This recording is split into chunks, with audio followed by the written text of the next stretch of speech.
ഇക്കഴിഞ്ഞ national games gold medal നേടിയ Kerala team അംഗം കൂടിയായിരുന്നു ഞാൻ. നിലവിലെ കേരള പ്രീമിയർ ലീഗ് ചാമ്പ്യന്മാരായ മുത്തൂറ്റ് എഫ്.എയിലായിരുന്നു ഞാൻ കളിച്ചുകൊണ്ടിരുന്നത്.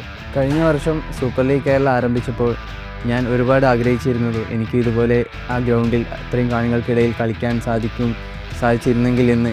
കേരളത്തിലെ വലിയൊരു ടൂർണമെൻറ്റായ സൂപ്പർ ലീഗ് കേരളയിൽ ഇപ്പോൾ എനിക്ക് കളിക്കാൻ ഒരു അവസരം ലഭിച്ചിരിക്കുകയാണ്. കണ്ണൂർ വാരിയേഴ്സ് എഫ്.സിക്ക് വേണ്ടിയാണ് ഞാൻ ഈ വർഷം സൂപ്പർ ലീഗ് കേരളയിൽ കളത്തിലിറങ്ങുന്നത്. മലയാളി ഫുട്ബോൾ പ്രേമികൾ ഏറ്റെടുത്ത ഈ ഒരു വലിയ ഫുട്ബോൾ മാമാങ്കത്തിൽ എനിക്കും നിറഞ്ഞ കാണികൾക്ക് മുന്നിൽ നല്ല പ്രകടനം കാഴ്ചവെക്കാൻ സാധിക്കുമെന്ന് ഞാൻ വിശ്വസിക്കുന്നു. കണ്ണൂർ വാരിയേഴ്സ് തിരഞ്ഞെടുക്കാനുള്ള പ്രധാനപ്പെട്ട കാരണം ഷെഫി കോച്ചാണ്. എൻ്റെ national games Kerala team head കോച്ചായിരുന്നു. കഴിഞ്ഞ വർഷം കോഴിക്കോടായിരുന്നു ഹോം ഗ്രൗണ്ട്. ഈ വർഷം കണ്ണൂരിൽ വെച്ച് തന്നെയാണ് ഹോം മത്സരങ്ങൾ നടക്കാൻ പോകുന്നത്.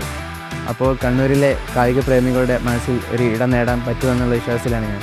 നല്ലൊരു സ്ക്വാഡുമായിട്ട് തന്നെയാണ് കണ്ണൂർ വാരിയേഴ്സ് ഈ വർഷവും കളത്തിലിറങ്ങുന്നത്. SLK സീസൺ 2 എന്ന വലിയൊരു സ്വപ്നം നമ്മൾ എല്ലാവരും ഒരുമിച്ച് നേടിയെടുക്കുന്ന വിശ്വാസത്തിലാണ്. വരിക, ജയിക, വാഴുക.